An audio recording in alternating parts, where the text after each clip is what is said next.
Try to keep up with the daf. So we are on daf Hey, page 5 of Avodah Zarah. Loi mulach, to say to you, She'im chati yachad em loi klach etzel yachad em chati tzibur em loi klach etzel tzibur. That we say that both King David should not have committed the sin with Bathsheba, but it was to teach the power of repentance, and even an individual can repent, and that the Israelites should not have been able to do the sin of the golden calf, but also it was to teach the power of repentance, of a congregational repentance. Tzricha, and both were necessary. The Ashmein and Yachid Mishum Deloi Mefarsim Chite. Because you think an individual, nobody knows what he did, so it's not Avol Tzibur and Mefarsim Chatayu. But if a whole community sins, then people know what they're doing. No. The Ishmael and Tzibur, and if we're saying the congregation, Mishum Nefeshi Rachmayu, God has abundant mercy on the congregation. Aval Yachid Loylim is Chosei, but an individual might not have as much merit. Say Maloi Tzvicha. So no, that's the other. So that's why both are necessary to teach. Behind the Rebbe Shmuel or Nachmani. This is what Rabbi Shmuel Nachmani said. Amar Rabbi Yonasan, name Rabbi Yonasan, Maidich Chsiv. What is that? It was written, Num David ben Yishai Num Ageva Hukum Ol. I believe in the book of Samuel, or maybe it's either the end of Samuel or the beginning of Kings. Thus saith David, the son of Jesse, and thus saith the man who is carrying a big yoke, David ben Yishai Shekamul Shel Tshuva. So it's the words of David, the son of Jesse, who lifted up the yoke of repentance. Amar Rabbi Shmuel ben Nachmani, Amar Rabbi Yonasan. Shmuel ben Nachmani said, Rabbi Yonasan, Koloisa mitzvachas b'lazeh. Anyone performs one precept, one commandment in this world, Mekadam teve elechas lefanach le'olam haba. It goes in front of him, and walks in front of him, precedes him and walks in front of him in the next world. Shenemar, as it says, verse says that thy righteousness will walk in front of you. And it's in Isaiah 58 verse 8. Thy righteousness will walk in front of you, and the glory of the Lord will gather you in.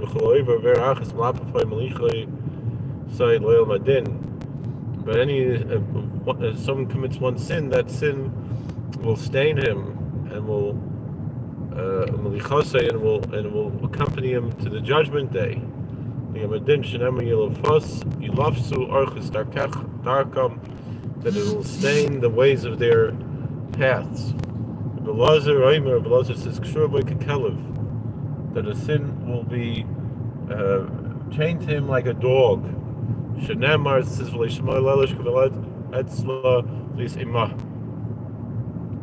because Joseph, he refused to listen to Potiphar's wife. He did not listen to her, to sleep with her, and to be with her. For ancestors, if they didn't sin, we wouldn't have the world. It says in the Psalms, I have said, you are God, ye are gods, and you are the children of the Most High, all of you. Their children, lights in their Sinai. Well, notice the children who are Mount Sinai. Remember Reish Lakish says, lay leaders of the generation. Kaven Shigil Adorish will be keep so much lay leaders of the generation. Kaven Shigil Adorish will be keep so much misasai. So once King David saw the generation of Rabbi Akiva, he rejoiced with the Torah of Rabbi Akiva, and he was depressed and sad when he heard of the death of Rabbi Akiva. When he said, what happens to your friends, God? That's in Psalm 1. That's in Psalm 139. Heavenly place for the souls that are destined to come to earth are stored, and that place is called body, called guf. It's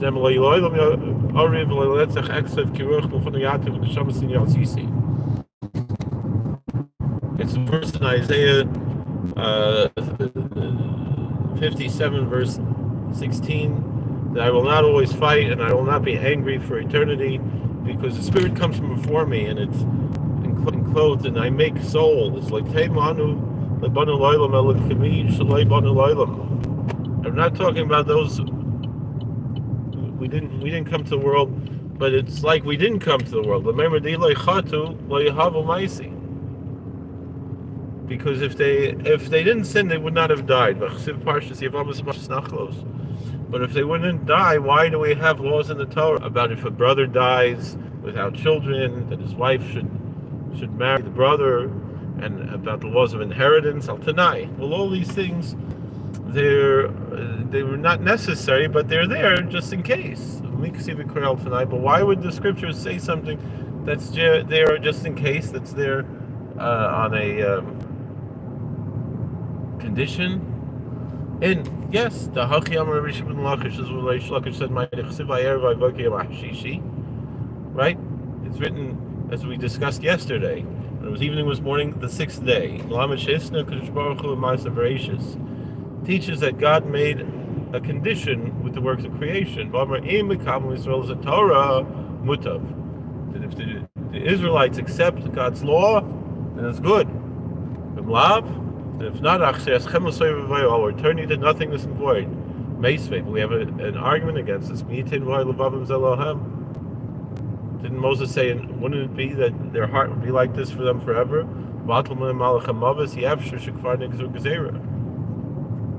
So it would be impossible to remove the angel of death because the decree was already made.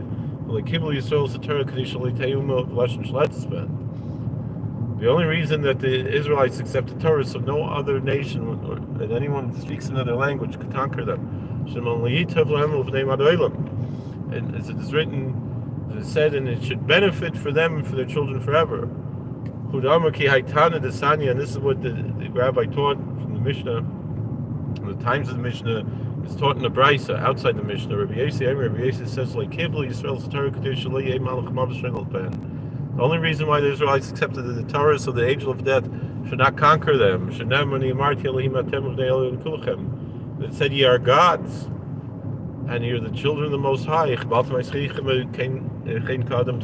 because they ruined their deeds with sin, the sin of the golden calf, it says, therefore you shall die like a human being. Yossi also has a homily in the verse that says it should benefit them and their children forever.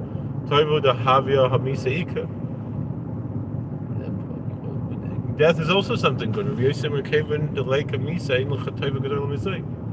no great, but then there's no greater good than removing death.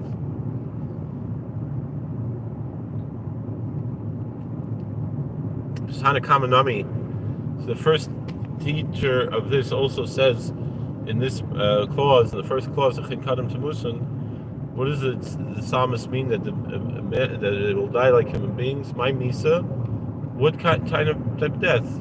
Aniyas, poverty is a form of death. Number Mar, because the master taught there are four people who might be. We see they still lived later. They had a turn of fortune and they became. And I heard Rabbi Victor Miller, because these are that the whole point of being alive is to have free will, and since these people have limited resources, they have their free will is diminished. Summa dechsiv, the poor person is written, but machshakim hashivani kameis.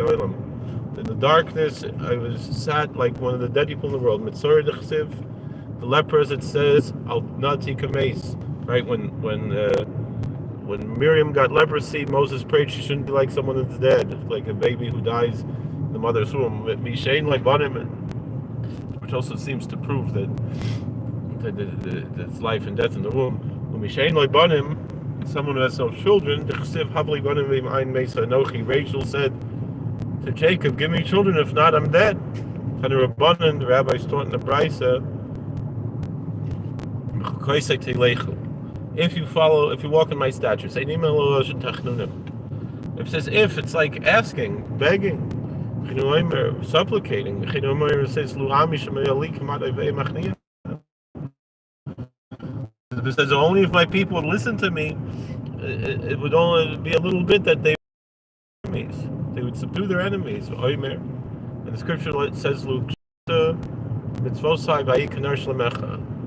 and Isaiah says that if you would listen to my commandments, and your peace would be like a river, it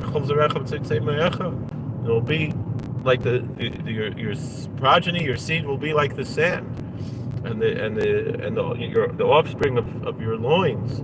Tanu Rabbanan, the rabbis taught me. And Moses said, "Who would give that their heart would be like this for them forever?" Amalek Moshe Yisrael. Moses said to the Israelites, "You're ungrateful, and you're the children of ungrateful people." When God said to the Israelites, when God said to them, "Who would give it that their heart should be like this forever?"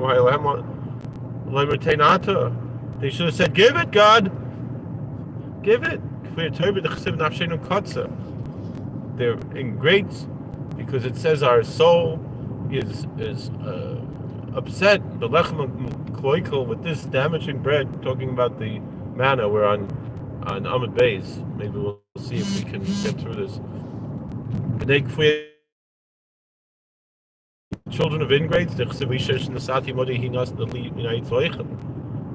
the woman that you get Adam, she gave me from the tree and I ate.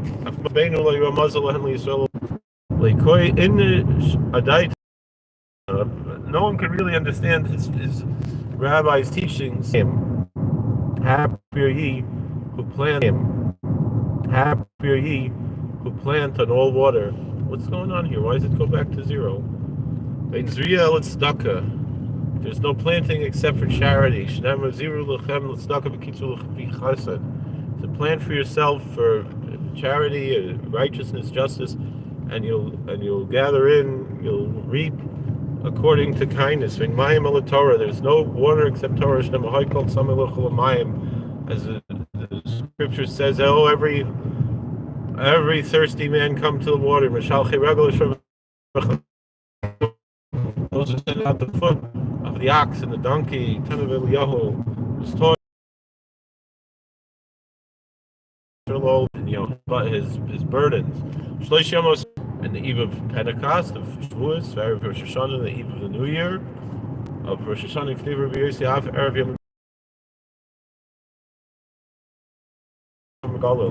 and some say even Yom Kippur, even the Galilee, because people are eating the day before Yom Kippur. All right, let's finish this up. So what? It's really 3 days Yom Sagi. But the Gentiles, they will sacrifice animals. Blemish, not missing a whole leg or something. Elazar says, where do we understand that an animal that's missing a limb is not offered by a Gentile as a sacrifice? That from all the limb, from all flesh, 2 of each of the law. So we might think that we would eliminate